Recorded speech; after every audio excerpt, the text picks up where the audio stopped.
Hello team, welcome to another ATP Geopolitics video with myself, Jonathan MSP. It's a Ukraine War update extra video, giving you extra tidbits and nuggets to get your teeth into to give you a greater understanding of the war in Ukraine. It's a long time since I've done one of these. I don't find too much time to do them because I'm doing so much other content to do with the Ukraine War. There is so much content. For this video, I will no doubt not be able to do it and it will spill over into the next one. And in fact, I'm going to serialize a really important essay from the Institute for the Study of War that I want to focus on. We're going to start with a piece from The Observer, which is the Sunday version of the Guardian newspaper. I'm not going to go into the article as a whole, just this particular part, because I think it's an interesting comment. And this is from Thales UK Boss. This is an military-industrial concern, a French company actually. And the UK boss says, it's a peculiarly British thing that we uphold our armed forces. So we think so highly about the army, the Royal Navy, the British Army, Royal Air Force. Wonderful, wonderful institutions they are. But simultaneously despise the industry that produces things that will protect them or make them more effective. That's a really interesting point in that from this chap. He actually appears to live in Hampshire, which makes him obviously brilliant because that's where I live or something. But I think that's so insightful because we are very kind of cynical, sometimes damning about the military industrial complex. Even that term is loaded and often used as a pejorative. And yet, if we think our armed forces are doing a good job and we stand by them, then surely we want them to have the very best kit that they can. And we also want our nation to have economic heft and clout, manufacturing industry, we want to support that. And so all of these things together, surely actually the military industrial complex should be something that we champion. And yet because of all these theories to do with them supposedly, as some might say, starting wars or lobbying for wars in parliament or in the political landscape in different iterations of parliaments around the world, we very much look down on the military-industrial complex. And it's just a really interesting relationship the public has with arms manufacturers. I'm not going to say anything more than that, but just have a little think yourselves. Let me know what you think in the thread concerning this subject. I have hitherto been very condemnatory of the industry because I've had that cynical view, but now I'm looking at it with different eyes because, my goodness, Ukraine need the international arms manufacturers to come together to support them. They need, players like Raytheon to make Patriot batteries day and night. They need them by the bucket load, and that gives you a slightly different view on the work these guys do. Yes, they are making instruments of death and war, but humans are very good at doing death and war. And if we can just sit back and go, right, I'm not going to do war, and we're not going to have any industries that make weapons of war. We're just going to sit here in peace. But then another country says, yeah, we're not going to do that. We're going to make weapons of war, and then we're going to invade you. What are you going to do about it?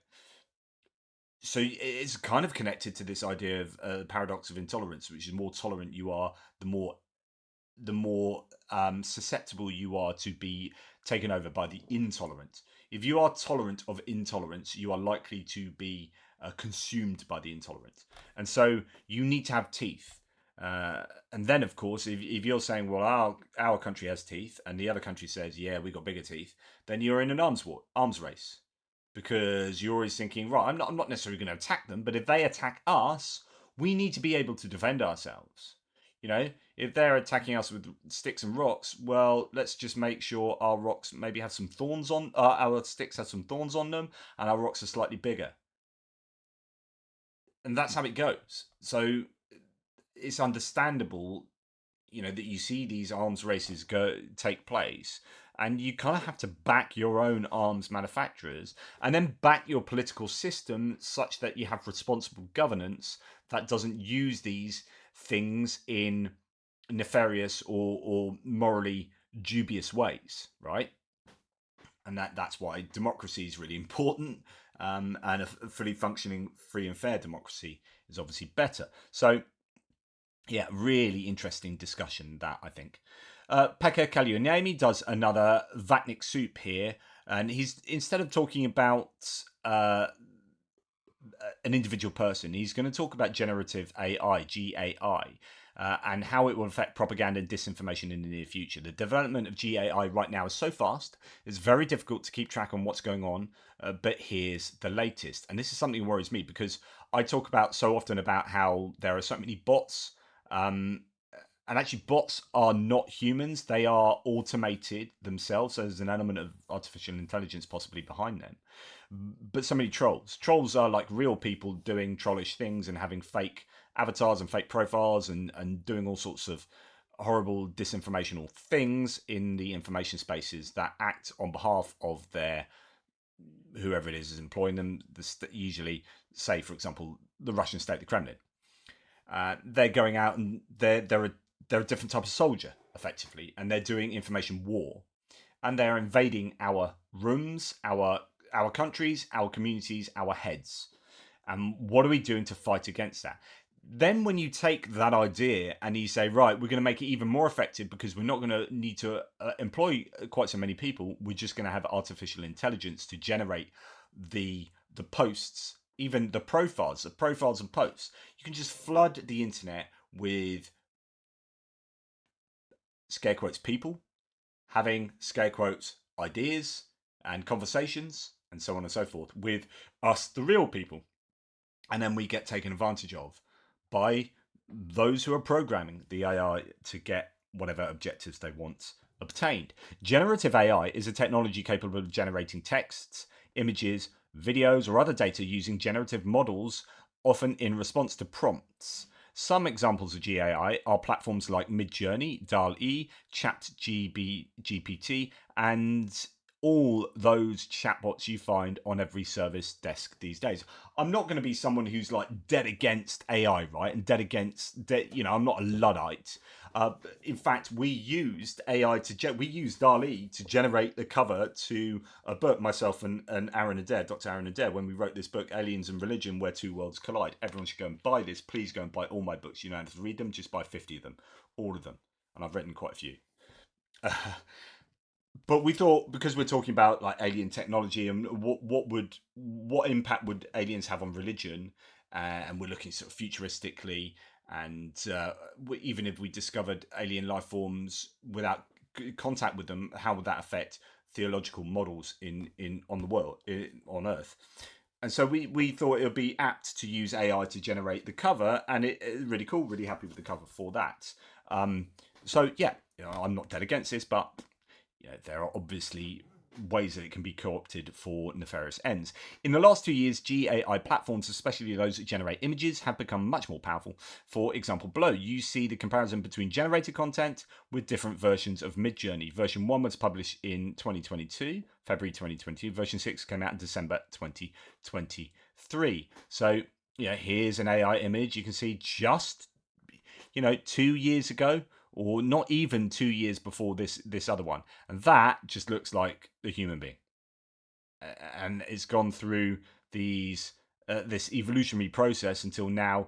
It is better, it has learnt, and it is doing a damn good job. And we're going to get to a point now where voice will be able to be replicated. We won't know what is true. We're going what's through, and I've talked about this before, an epistemic crisis, or an issue of epistemic security.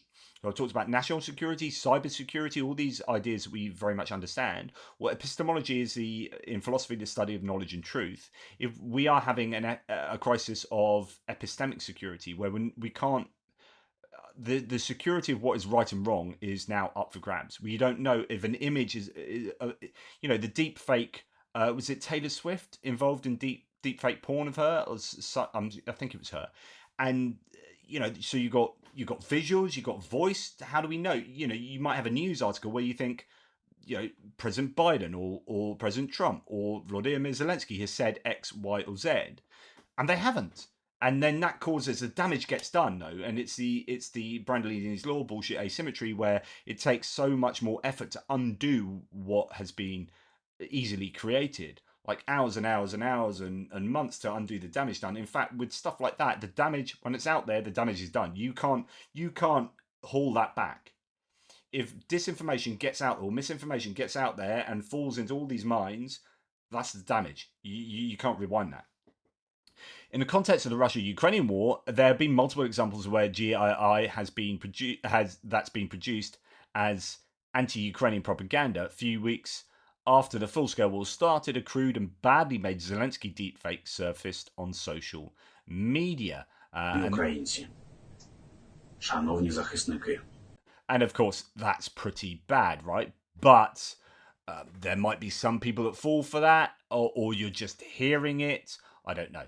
But now, of course, we've got, as we saw with the previous imagery, we've got to a better position. There was also a big push to make Zelensky appear a cocaine addict. This was done by cutting and pasting parts of from his interviews, but there was also a video published which showed white powder on his work desk. The video, of course, was edited and fake. In November 2023, a deepfake video depicting then Commander-in-Chief Valery Zaluzhny made rounds on Telegram. In the fake video, he declared Zelensky as enemy of the state and rallied people to deploy their weapons and enter Kyiv. Another deepfake video was published in February 2024. In this video, deepfake audio of the governor of Texas, Greg Abbott, claims that Joe Biden should, quote, deal with real internal problems and not, quote, play with Putin, from whom he needs to learn how to work for national interests. Another more recent example was published in March 2024, sometime after the Crocus City Hall terrorist attack. This deepfake video was a composition of two interviews with Alexei Danilov, and it used the deepfake audio and was then dubbed on his video. At the beginning of the war, when only a tiny amount of information and media was coming from the front lines, people shared a lot of video, game content, and videos from previous conflicts. This same phenomenon was evident after the 7th of October terrorist attack. It's really common, and actually, I don't think I've been caught out too many times. There's been a couple of times where that's actually from either earlier in the war, it's just been recycled, or it's from a completely different war, or I did show you, actually much further at the beginning of the war, as mentioned here, some computer game footage that some people are saying, look, this is something or rather blowing up. And it was almost always like Russian fakes of like, this is Ukrainian stuff getting blown up, or this is some terrible things the Ukrainians done. It's like, dude, that's from a computer game. So, but anyway, it's been put out there. It just sows confusion. Deepfake content is also used to sway opinions at the election polls. In the 2023 Slovak parliamentary election, a deepfake audio was used to construct a phone call about, quote, rigging the elections and raising the cost of beer. The latter may have even swung the elections, which is absolutely terrible. Again, the damage is done. And if you can have plausible deniability of where that's come from, or if you're Russia doing that, where you want certain people to win in Slovakia, who have, then you can put out stuff like that. And then even if, like 3 days later, someone says, we've proven that's fake, then even if everyone subsequently hears that's fake, they've got that negative idea. There's a negative kind of legacy of hearing that sits in the mind, and you're already swayed. GAI is also used to generate text. One such example was recently launched fake news blog London Crier, which is used by the Russians a lot. And I talked about this with the Swedish investigation that found that they were one of the ways of. So you had if you remember, you have the anonymous YouTube source making claims in Egypt about something to do with Ukraine, Russia, whatever, that was pro-Russian effectively or anti-Western. There was some negative story. And then that's picked up by maybe a couple of other anonymous YouTube channels. Then it gets picked up by fake, but pretending to be real news media outlets like London Crier. That then these all get picked up by genuine media outlets, or particularly Russian media outlets, to then report it, and then it's out there in the information spaces and then gets picked up more widely.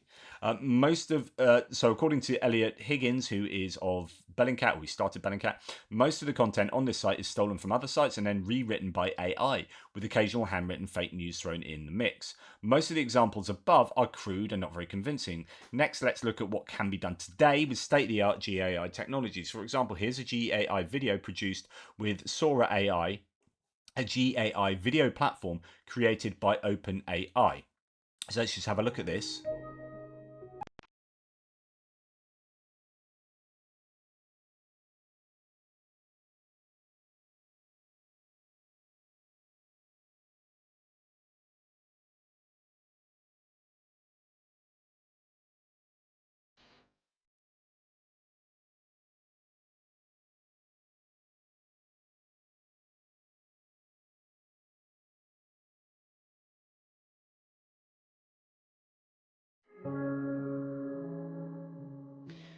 And one presumes that every element of that is not real, as in it's not someone with a camera filming stuff. That is all utterly generated by AI.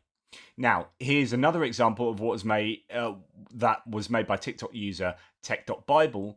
The AI used 30 seconds of both webcam and audio content to create this completely fake video. This is already pretty convincing, and it's just the start. 30 seconds of me talking to a webcam. 30 seconds of my voice, and now I have an avatar that I can make say anything. Don't trust your own eyes. This is a completely fake video of me. The AI used 30 seconds of me talking to a webcam. 30 seconds of my voice, and now I have an avatar that I can make say anything. Don't trust your own eyes. This is a completely... That's absolutely insane. Absolutely insane. Generative AI can also be used to create music. Here's a song titled Diapers and Deception, F. Vladimir Putin, an electronic deep house song with vocals that took me around 15 seconds to make. As you can hear, it's a banger and certified summer hit.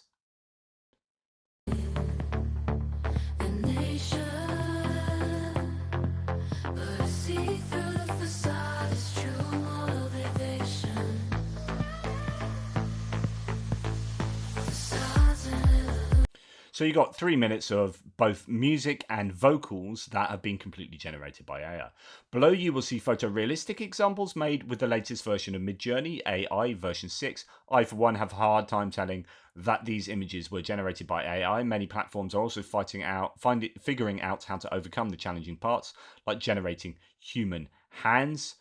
Human hands is particularly difficult, but look, that's supposedly completely fake. You know, that is...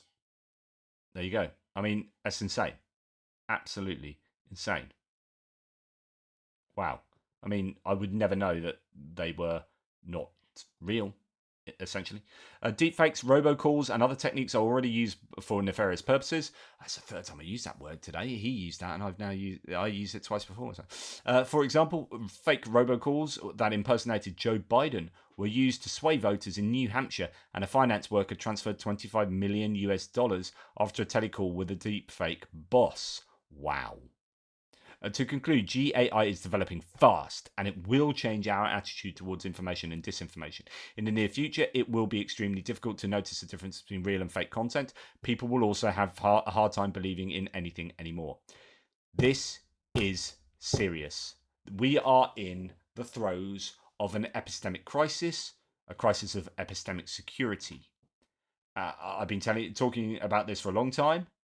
This is just another element. So if you can then capitalize on these technological breakthroughs and advances, and then use them to sorry, I'm just amazed by what I'm looking at. Use these to sway public opinion in other countries, then you are doing warfare. You don't need soldiers anymore. I said this before. Like, if Russia had spent all the money that they spent on this war doing stuff like this and in troll farms and disinformation projects, they would have had a much greater return on investment. You don't need to go to war anymore. You can just go to... Well, you go to war, but just in a very different context. And it's scary. Here we are moving on to another... this is a good thread. It's a long thread, but I want this one to serve as a clear and informative reminder of exactly what Russia is doing and how it is creating a huge risk for all of us to suffer the same dire consequences if we fail to collectively take immediate actions in supporting Ukraine, says Ina Bak-Iverson. Ukraine is currently enduring some of the worst attacks by Russia since the start of Russia's illegal full-scale invasion, the aggressor continues their inhumane actions, targeting critical infrastructure, civilian communities, and first responders. The UNOHCHR, so human rights, verified over 10,810 civilian deaths and 20,550 injuries since February 2022. But we all know the actual numbers are much higher, given that Russia does not give access to outside organisations to enter occupied areas and account for the actual numbers. In Mariupol alone, satellite images show that what's estimated to be 10,000 graves, and that has yet to be examined and accounted for. As we've seen in other places like Izum and Bucha, many of these graves likely contain way more than one body, as Russia has a way of making mass graves. We kind of forget the repertoire of absolutely horrific things that the Russians have done, and almost like we forgot Mariupol. That's why 20 Days in Mariupol was a really important reminder for us all, and it's so good that it won the Oscar. It's grim, but this is the reality of Russian warfare. Many areas in Ukraine have now been under Russian occupation for years, and by denying independent organizations access to document terrible scenes there, to document the death toll and injuries, Russia has already buried and burned both bodies and evidence. 10 million Ukrainians have, at this point, also lost their homes and have been forced to flee due to Russian bombardments and ever so escalating acts of violence. The amount of families displaced also reflects immigration systems worldwide. Russian attacks on healthcare facilities and personnel have also hindered medical care in areas where this literally have been the line between life and death. We also see a big uptick in Russia's double tap tactics, targeting first responders on sites caring for the injured. I mean, yeah, double tap is just not cool. Lack of humanitarian access in occupied regions like Donetsk and Luhansk is exacerbating this crisis. 1.5 million people urgently need assistance. But Russia's obstructionism, like in many areas, also here prevents aid delivery. Education for millions of children has been interrupted due to destruction of over 1,000 educational facilities in occupied territories. One of the first things Russians do is burn Ukrainian books. These are deliberate actions to erase Ukrainian history and culture, targeting young minds to erase their Ukrainian identity, for them to actively manipulate and force on them Russian ideologies and propaganda. 180 schools in Ukraine completely ruined by Russians, and counting, no doubt. Russia is deliberately committing ecocide in Ukraine, with attacks on agriculture, seaports, and infrastructure that are vital to global food security. Russia's actions not only harm Ukrainians, but have far-reaching consequences ecologically and in terms of food security of the world. To sum this long thread up, all these actions of violence Russia is committing in Ukraine amount to an unprecedented level of war crimes. Russia's conduct of war on Ukraine violates multiple provisions of the Geneva Conventions by Russia's deliberate attacks on civilians and civilian infrastructure, causing widespread harm and displacement. Russia violates the laws in regard to the protection of civilians. CIV. Geneva Convention, I presume 4 there actually. By targeting healthcare facilities, personnel, and patients, hindering access to medical care, and violating the principle of medical neutrality, Russia violates the laws in regard to the protection of medical personnel and facilities. Again, Geneva Convention.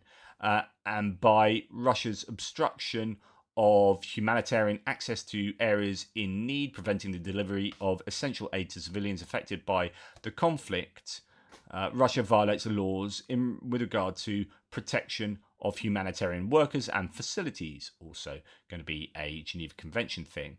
By targeting first responders and emergency workers and preventing them from providing assistance to the wounded and exacerbating the suffering of civilians, Russia violates the laws in regard to protection of first responders. Among these examples I don't even mention all the war crimes Russia commits with regard to the gruesome treatment of torture of Ukrainian prisoners of war and the wounded.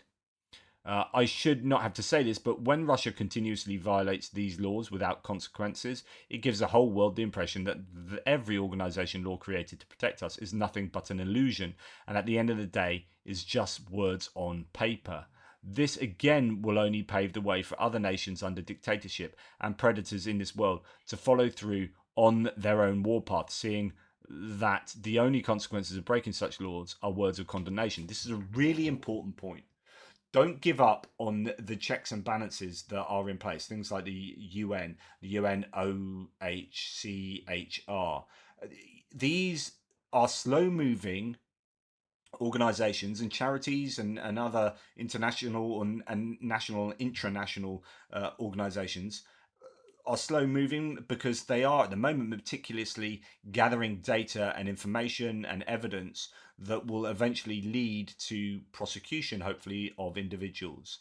And I don't know whether you can prosecute nations, but don't give up on these and say it's a bit like saying, "Oh, politicians on both sides are rubbish, therefore they're all rubbish." And we I don't know if we're going to have time, but there's an element of that in Russian thinking. They want you to think politicians on both sides are rubbish and give up and just not go and vote and like have that sense of hopelessness and lack of commitment to democracy. That's exactly what they want. As final thoughts, seeing this platform is mostly a vacuum of information, opinions, and bots, I know nothing said or written on this platform will make a difference with regard to the horrific situation Russia has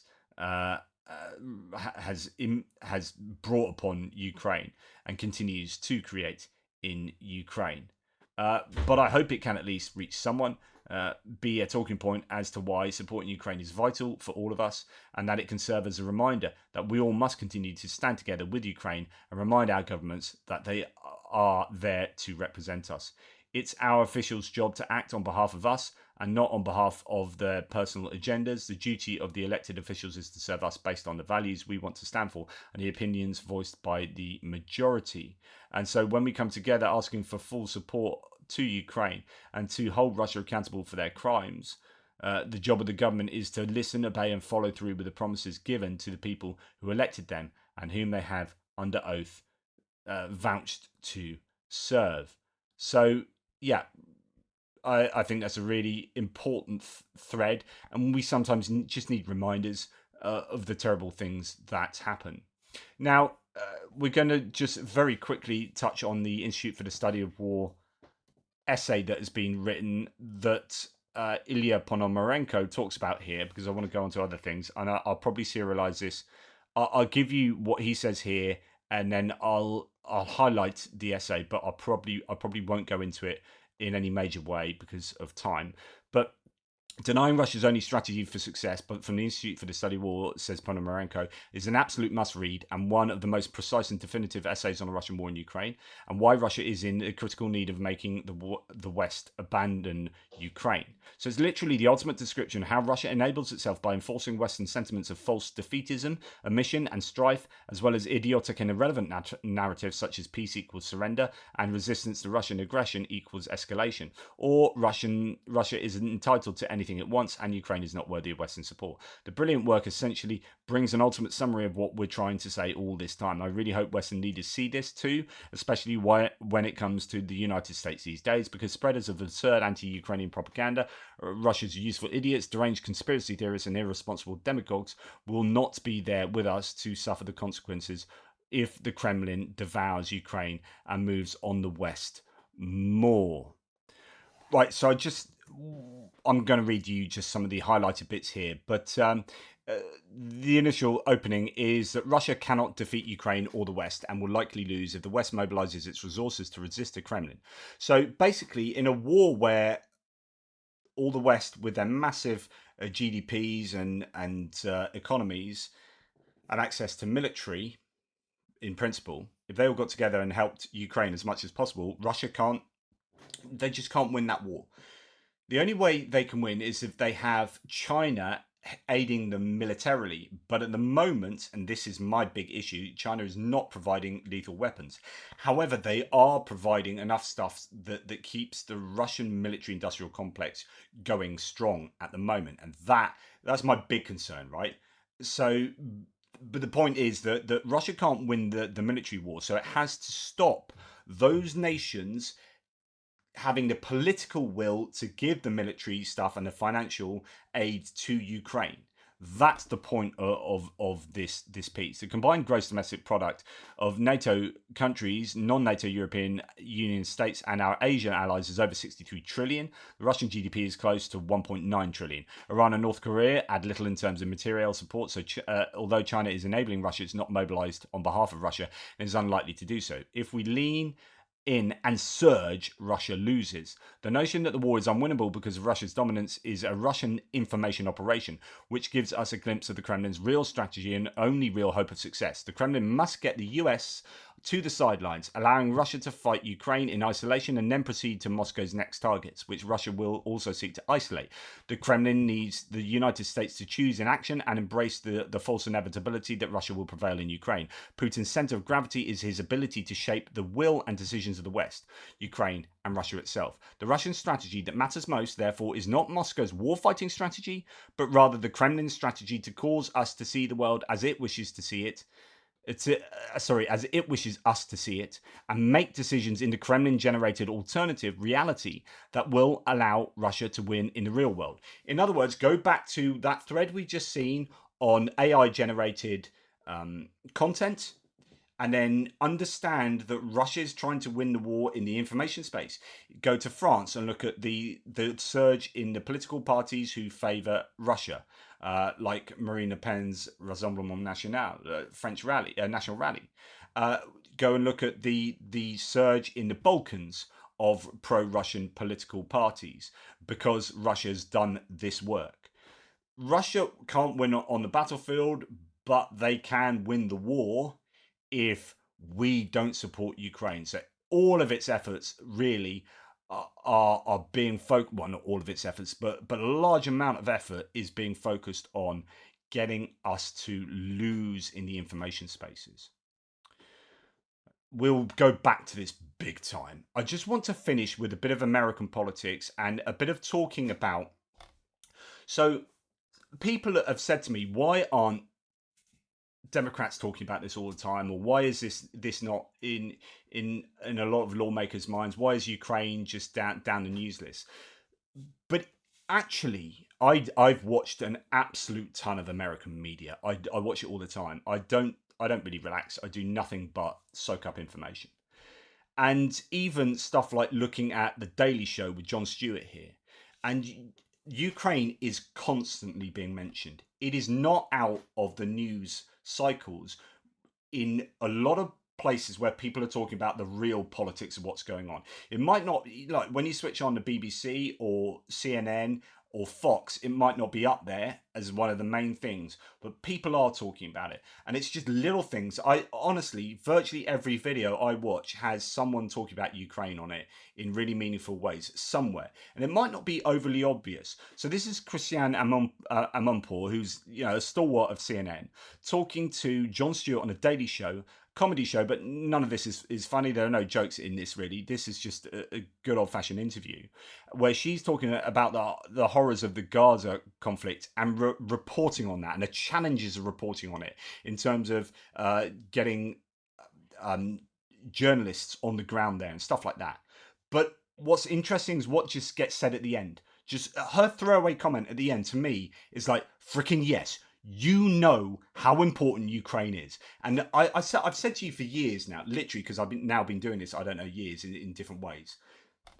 It's concentrating on the little things. And sometimes the little things give you a window into people or institutions or whatever. This gives me a window into Christiane Amanpour and her recognition that, yeah, we just spent a load of time talking about Gaza and Israel.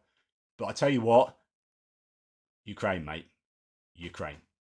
Make friends with our enemies. Otherwise, we will keep dying. But we cannot keep putting the onus on these individuals that governments and nations have to step up and step in, because it is all slipping away very rapidly. And Ukraine is the next one you have to do, because that's a big one. We cannot take our eye off No, Ukraine. I thought that was fixed. I think that's. I think if you check, I think that's done. Speaker Johnson, maybe. Speaker Johnson. Taylor Greene? I can't even tell you how many times I've called that. Let me tell you something. So. And he goes on to have a bit of a torrent about Speaker Johnson. He was obviously being very sarcastic about it's fixed, right? It's fixed because surely Speaker Johnson's done. But the idea that she says you need to be talking about Ukraine, mate, because that's the big one, is a window into her recognition that it's important. And you go to someone like Midas Touch, who's avowedly kind of pro-democracy and left-leaning and all this, speaking to Eric Swalwell here, who is a Democrat politician, lawmaker, who I think's really sound. Just competent. I love it when people are just competent. Everything he says in this interview is like, you're just a competent lawmaker. And then you look at someone like Marjorie Taylor Greene, and we're going to come on to her, and you're thinking she's an absolute nut job, but she has outsized power, and we're gonna find out a little bit about that going forward. But here is a former Trumper. So the interviewer herself used to be a like dyed-in-the-wool Trump supporter, but she's actually come to like that critical mass of ideas and evidence and flipped, and now is presenting on a Midas Touch network. And she talks, so again, like she's got Ukraine, like she's leading with Ukraine here in an interview that is not particularly about Ukraine. But this is right in line with the theme of this Republican Party, who is really just being drug around, it seems like, by the Kremlin, parroting Russian disinformation. Of course, their chief witness for the sham Biden impeachment is an indicted Russian intelligence source. And here you have them holding up Ukraine aid based on, again, doing the bidding of the Kremlin and Vladimir Putin. Can you kind of give us some insight on where this stands and your thoughts on this? Yeah, and Jessica, what you just said, Donald Trump's acting in Russia's interest, disinformation in the Congress. If you and I were having this conversation just a year ago, Republicans across the Congress would say, oh, you guys are obsessed with Russia. It's Russia, Russia, Russia. But what you're saying was actually... Which actually they still do. It's, oh, it's Russia, Russia, Russia. You're always talking about Russia. You're trying to blame everything on Russia. They said that just the other day with the report on the Havana syndrome. And they said, oh, Russia, Russia, Russia. It's what David Sachs was saying. And other people like, oh, you're trying to blame Russia for everything. Yeah, because they did it. Said over the weekend by the chairman of the House Intelligence Committee, who's a Republican. He went on television and said that the disinformation is coming from inside the House and that his Republican colleagues are parroting and repeating Russian disinformation. So there are some who recognize this, and it shows that, no, we weren't just out to get Donald Trump. We were just out to put America first, as he had told everyone he was going to do. And so on Ukraine, which is so unfortunate, and I met with a Ukrainian member of parliament this week, this is now at the point where they could fall. This is not theoretical. They are suffering casualties on the battlefield that they have not yet suffered in this conflict. They're losing more and more ground. And so I just want to make it, and this is going to make me seem avowedly, oh, you're always pro-bloody left and pro-Democrat. But you've got a lawmaker that knows what he's talking about. He says, right, I've spoken to a Ukrainian lawmaker, whoever it was, and like things are desperate and energy grid is on the edge. And you've got the interviewer, and she'll show you that in a second, she knows what she's talking about with regard to Ukraine. These people are knowledgeable about the war in Ukraine and know how freaking important it is, such that it's accidentally become like the centerpiece of this interview. Like, is that happening enough on Fox News? Is that happening enough in the Republican Party? There are people who are talking about it, but they're not talking about it enough in public. Right? Your Mike Gallagher ends up having to resign because people aren't talking about it enough in public. And Russia is hitting more and more direct, making more and more direct civilian strikes. And it's awful to think about that, this is happening to an ally. And if you project it out, if you're Poland or Estonia or Romania or, many of the countries that are in that neighborhood, You have to think that you could be next if Putin's trying to reassemble the Soviet Union. But I hope if Donald Trump, again, is America first, that his followers would take these two numbers into account, 75 and 57. $75 billion in aid that we've spent, 57% of that aid has been spent inside the United States. So that is, weapons that are built inside the United States and sent. There's loads of different, obviously, statistics about that. Some saying 70%, some saying 90%. So I don't know where he's got 57%, but anyway, that's what he's going with. To Ukraine. So you're creating an American job and preventing the loss of an American troop. All of it's at risk if we don't extend this aid. Absolutely. I just picked up on some notices put out by Volodymyr Zelensky overnight that Russia fired more than 40 missiles and about 40 drones at Ukraine, again, targeting critical infrastructure, another heinous missile attack in Kharkiv, other targets in Kyiv, Zaporizhia, Lviv, Odessa. I mean, like, just because this is not on our television screens every day, the Ukrainian people are suffering unbelievable losses. And that's what I want to hear. This is just some random interviewer. I'm not random. She's far more, 2.28 million subscribers. Midas Touch has got. Obviously, she's just one of the many who operate for them. But although it's not happening, you're not seeing it on the news. It's freaking important, and people are dying. Good on you. And it's absolutely linked to the failure of this body to act. And you have individuals like Marjorie Taylor Greene, whose name I don't even like to utter, frankly, because I don't like to give oxygen to this kind of, sideshow. But this is the... And we are, I very much like her, but unfortunately we do have to, because we're now going to just see how important she is. And we're going to get some first-hand evidence of how important she is. Kind of person that is pulling the strings, really, let's be honest, as a proxy for Donald Trump, threatening to start a motion to vacate Speaker Johnson because they have this insanely low margin and these rules that were set up by their fringe, these extremists in this party. And she says that she's going to that whether or not she brings a motion to vacate hinges on his action on Ukraine aid. Do the Democrats, I heard some reporting a few weeks ago that the Democrats may rescue Speaker Johnson from a motion like this. Will you guys use the leverage that you... Obviously, this was before Johnson spoke with Trump or visited Trump, but there's some interesting... there's an interesting answer here from Swalwell. You have to get critical aid passed to Ukraine. So we're going to keep rescuing America. I guess that's the priority. And that means Speaker Johnson would benefit. I'm open to that, and that really will depend on what Speaker Jeffries, because frankly he's the one who has functioned as Speaker, keeping the Congress functioning. What he thinks is the best way to do that, and I think he's open. He seems to have stated that he's open to doing whatever puts people over politics. So we stand ready to just get shit done. I think that's what business we should be in. And what is remarkable is you just laid out the effect that Marjorie Taylor Greene has had on behalf of Donald Trump inside the Congress, and on anything that's mattered this Congress: raising the debt ceiling to pay America's bills, keeping the government open time after time after time as they've tried to shut it down. The majority of the votes have come from the minority party. So we have functioned essentially as the majority party, and that's not an accident. We believe in governing.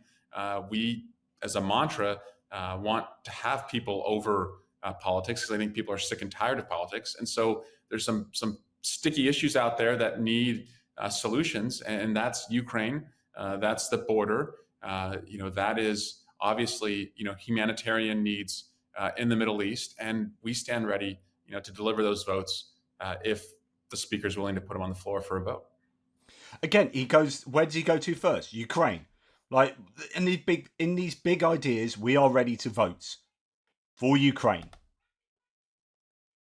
And then you have, and again, this is a Midas Touch video, but with Ben Mycelis, speaking to Rokana here, who is another Democratic lawmaker, and talking about the real world example of how powerful Marjorie Taylor Greene is. So if she is dead against Ukraine aid and she is wielding inordinate power that is beyond the scope of her position, really, then this is a problem. What are they saying about their own dysfunction? Like privately, are they saying to you that there are like real issues? How would you describe what's going on behind the scenes with them?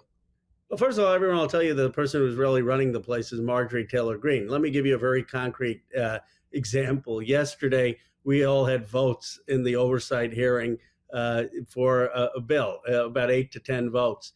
And usually you show up on time. And if you don't show up on time, you miss those votes. I'm sitting there 10 minutes after the hearing's supposed to start, and they're holding open the votes. They're not starting the votes. And I said, why aren't they starting the votes? They always start on time, regardless of who misses it. Guess who wasn't there? Marjorie Taylor Greene. So she has the power to get committees not to even start voting until she graces them with her presence. So she's running. That is going beyond the rules procedure, you know, the rules for the procedure there. Like, no one else gets to have the votes stay open until they deem it, you know, till she deems. Point is that she gets to change the rules and no one else does. Like, that's a privilege for her, it appears. Running things in the Republican Congress is far more powerful than McCarthy was or Johnson is.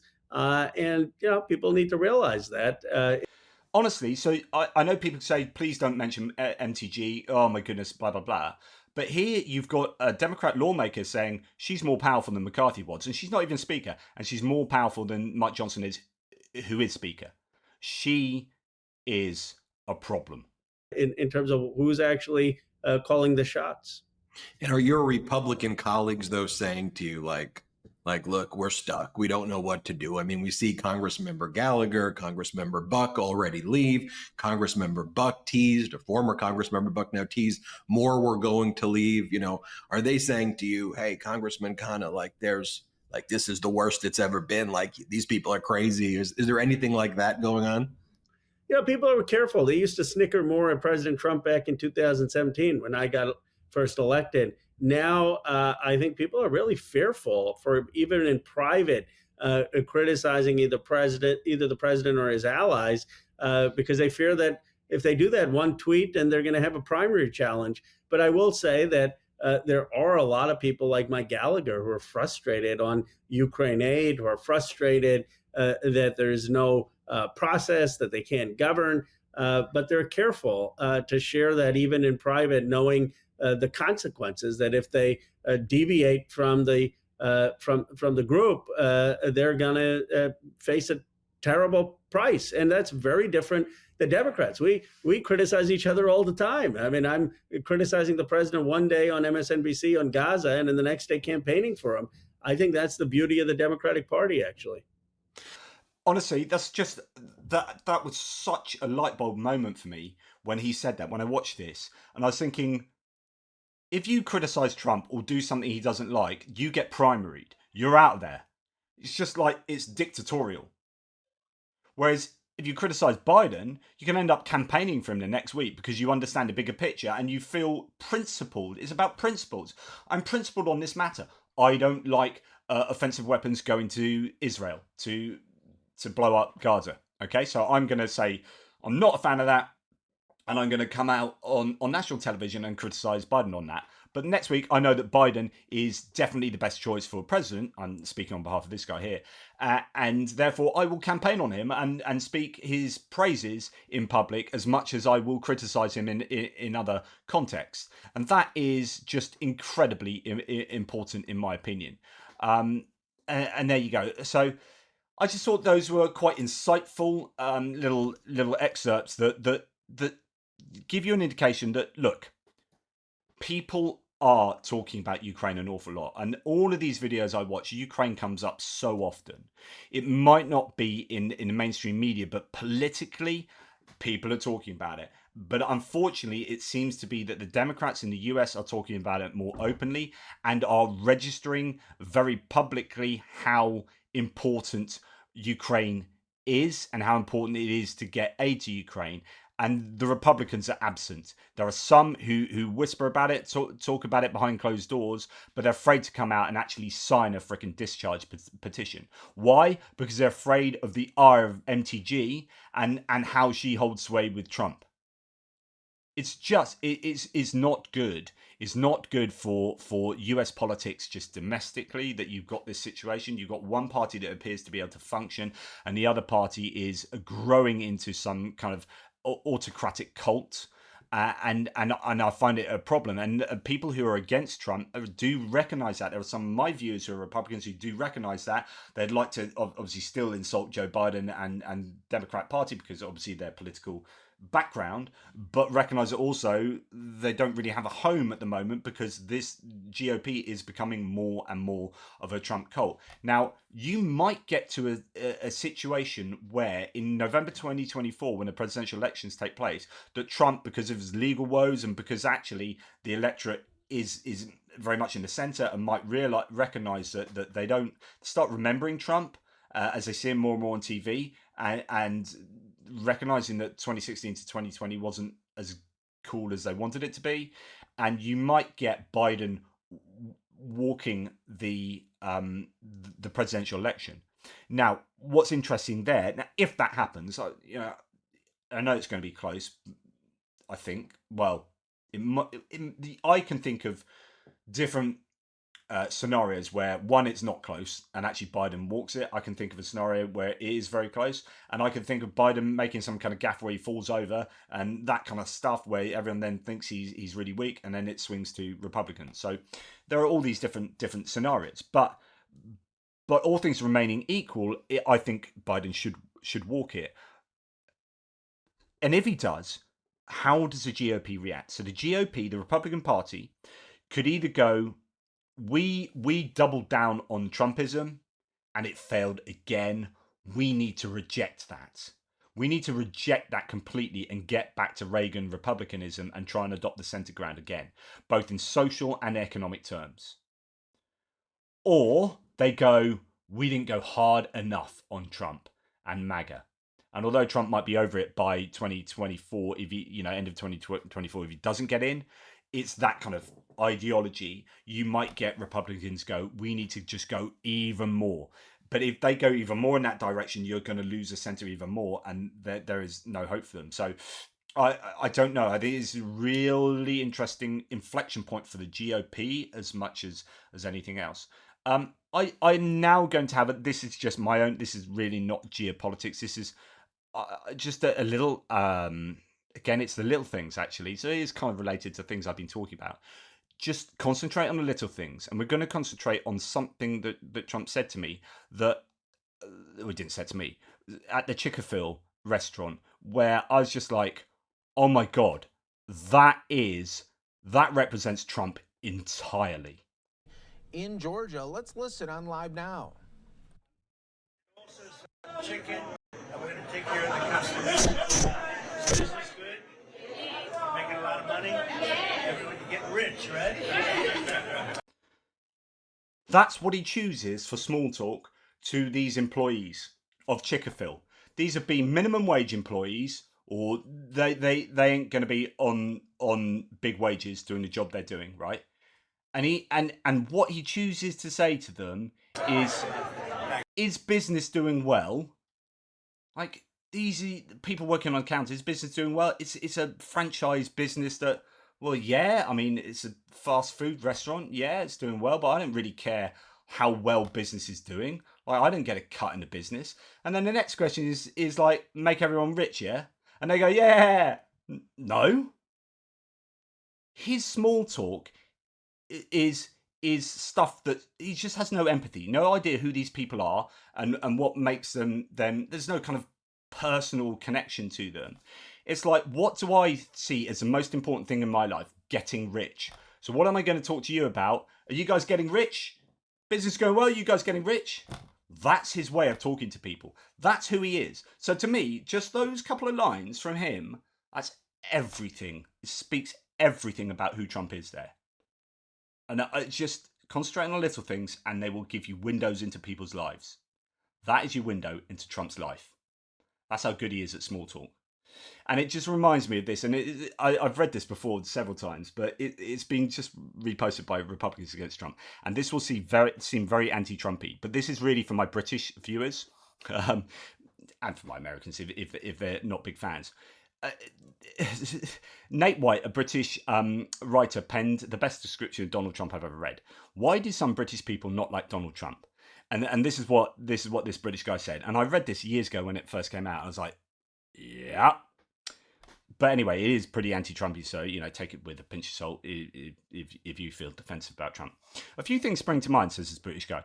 Trump lacks certain qualities which the British traditionally esteem. For instance, he has no class, no charm, no coolness, no credibility, no compassion. I think that's so important. No wit. He's going to talk about that in a second. So on point. No warmth, no wisdom, no subtlety, no sensitivity, no self-awareness, no humility, no honour, and no grace. All qualities, funnily enough, with which his predecessor, Mr. Obama, was generously blessed. So for us, the stark contrast does rather throw Trump's limitations into embarrassingly sharp relief. Plus, we like a laugh, and this is the wit bit. This is so true. And while Trump may be laughable, he has never once said anything wry, witty, or even faintly amusing. Not once, ever. I don't say that rhetorically, I mean it quite literally. Like, not once, not ever. And that fact is particularly disturbing to the British sensibility. For us, to lack humour is almost inhuman. But with Trump, it's a fact. He doesn't even seem to understand what a joke is. His idea of a joke is a crass comment, an illiterate insult, a casual act of cruelty. Trump is a troll. And like all trolls, he is never funny, and he never laughs. He only crows or jeers. And scarily, he doesn't just talk in crude, witless insults, he actually thinks in them. His mind is a simple bot-like algorithm of petty prejudices and knee-jerk nastiness. There is never any underlayer of irony, complexity, nuance, or depth. It's all surface. Some Americans might see this as refreshingly upfront. Well, we don't. We see it as having no inner world, no soul. And in Britain, we traditionally side with David, not Goliath. All our heroes are plucky underdogs, Robin Hood, Dick Whittington, Oliver Twist. Trump is neither plucky nor an underdog. He is the exact opposite of that. He's not even a spoiled rich boy or a greedy fat cat. He is more of a fat white slug, a jab of the heart of privilege. And worse, he is just that most unforgivable of all things to the British. A bully. That is, except when he is among bullies. Then he suddenly transforms into a sliveling sidekick instead. There are unspoken rules to this stuff, the Queensberry rules of basic decency, and he breaks them all. He punches downwards, which a gentleman should, would, could never do. If you remember him at the rally taking the Mickey out of a disabled person, that's the kind of thing he's talking about here. And every blow he aims is below the belt. He particularly likes to kick the vulnerable or voiceless.